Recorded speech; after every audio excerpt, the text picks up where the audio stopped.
Carlos Correa is like, that's your favorite. That means two things. A, you know I'm a fan of you, and B, you've watched the show before. So that's a good thing. But yeah, that is one of my, in 2015, you burst on the scene. That was one of my favorite swings because I don't know, you try so hard as a right-handed hitter. When I came up, my generation, it was sinker, slider. And to keep your hands inside of baseball like that screams to just ultimate trust in what you're doing and keeping the front half tall. So we're going to get into that swing at some point because I want you to take me through it. But I want to know what you, I watched you work this spring training. I brought my little boy up and I watched you. You were taking hard BP and you were trying to hit rockets dead center with some pop and some elevation. Take me through you showing up to Minute Maid or on the road. What's your program like? How do you set the tone for the game? Are you a big video guy right out of the chute to set a game plan up? Or are you going right to the cage and kind of getting loose? Yeah, absolutely. For me, I got to watch video. I got to have a feel for what the pitcher has been doing lately. I go in the video, watch what the pitcher tries to do. If he likes to come in, he likes to go away, what he does with 2 strikes, and kind of things like that. And then I show up to the cage. I go to a cage. I like to hit off the tee. You know, I set the tee in the middle, get a couple of good swings. Are you buying into this launch? Are you even concerning yourself with launch angle, anything like that? Or are you... Well, I don't want to hit the ball in the ground, you know what I mean? Okay. One, because, you know, you got to run hard to first, and it's tiring. You want to hit the ball in the air because, you know, obviously you get a more chance to slug more, hit homers, hit doubles. That's what you want to do. But no, for me, it's more about swing playing. I want to be through a zone for a long time, not about trying to lift the ball. So are you trying to... I watched Chris Bryant talk about wanting... Because when we were... What we were taught, and I'll get here, what we were taught is the move of trying to kind of drive the hands down here. And I feel like Chris Bryant, when I listen to him talk, it's wanting to drop it in the zone. And I saw in the Blast Motion commercial you do, very similar, you're giving me that. Yeah, Is that what you're trying to accomplish? Yeah, I want to be through the zone here. So if I'm late, I still want to hit a line drive to right field. If I'm still early, I want to hit a line drive to left field. But it's all about the plane. You know what I mean? You want to be through the zone early in order for you to stay in there and be able to hit line drives all over the place. I don't want to hit ground balls, so I don't want to get too back here where I'm going to be popping out the baseball. But you hit rockets to dead right field like a left-handed pull hitter. Are you just telling yourself, I'm going to let the ball get super deep in that situation? Because I feel like sometimes guys... When you think that way, the front shoulder can fly out and everything becomes pull side. Yeah, absolutely. For me, I'm natural going to right field, you know what I mean? It's just feel natural going that way. When I was little, my dad would make me go the other way. If I hit it over here, I'll have to pick them up, so I'll hit it the other way. He said that the guys that hit the other way will hit 300. You know, that was the way my dad taught me, so it was natural for me to go that way, and, you know, I feel comfortable going that way. And, you know, like you were talking about the pitches inside, you know, just trying to keep my hands tied to the body in order for me to drive the baseball. All right, bring it up. Bring up that swing, Mark, please, because this is ridiculous. That pitch, if you re-rack that, bring that back to and pause it when it gets to here, to point of contact. I just want to pause. Go back. A little bit more right there. I mean, that pitch is going to be, I don't know, 6 to 8 inches off the plate. I mean, that's a ball that's breaking 95% of guys' bats in the league. And you are able, as a young player, to not lose your toe hold, keep your upper half tall. I'm always amazed at that. Keep your upper half tall and let your hands play. What are you thinking of? You practice hitting that pitch?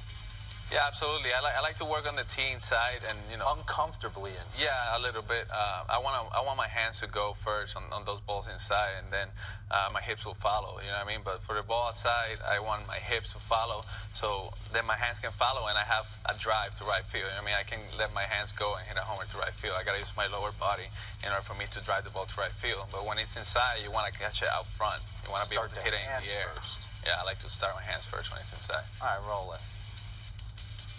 What are you thinking right there when you lean back? Do you worry about keeping your upper body tall? Yeah, I want to stay tall. I don't want to get around the baseball going forward like this. I don't want to get around the baseball. I want to stay inside, so I try to stay a little tall. Look at the back.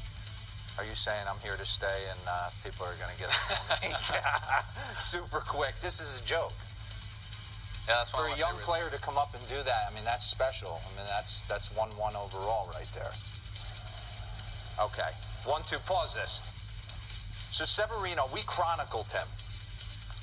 He loves his slider with 2 strikes. I mean, predominantly he's going to it.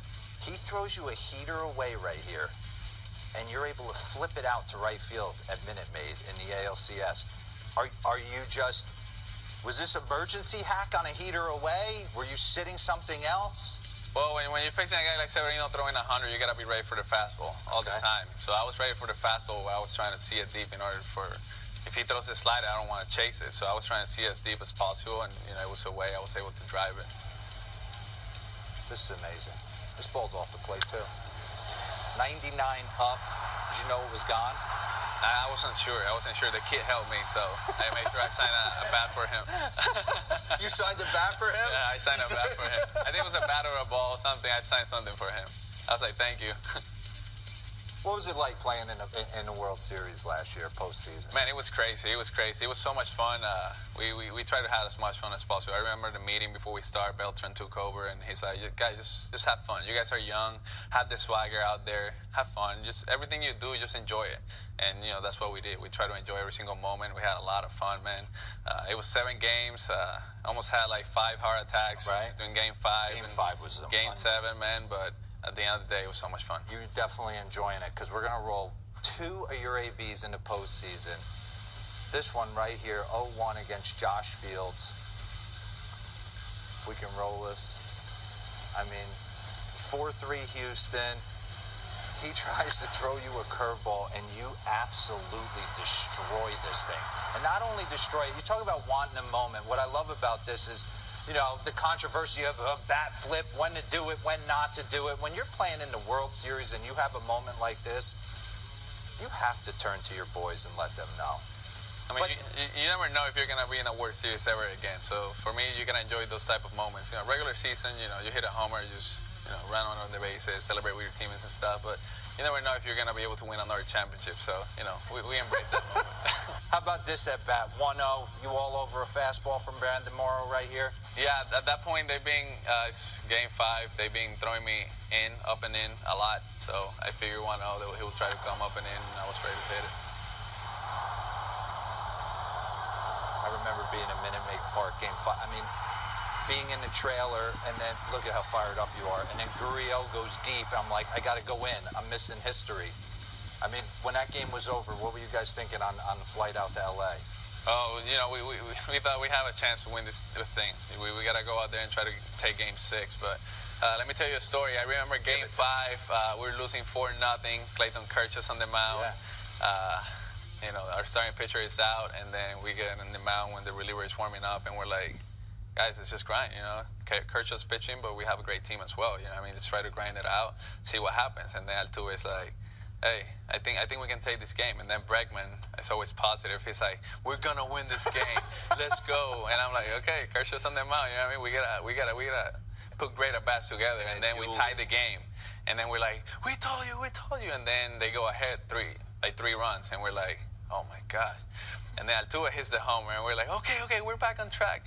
And then all the crazy stuff happened, and we end up winning the game. We sat down, and we just laugh and enjoy every single moment of it, because it was the best game I've ever been part of. Unbelievable World Series. All right, I know you're a big MLB The Show guy.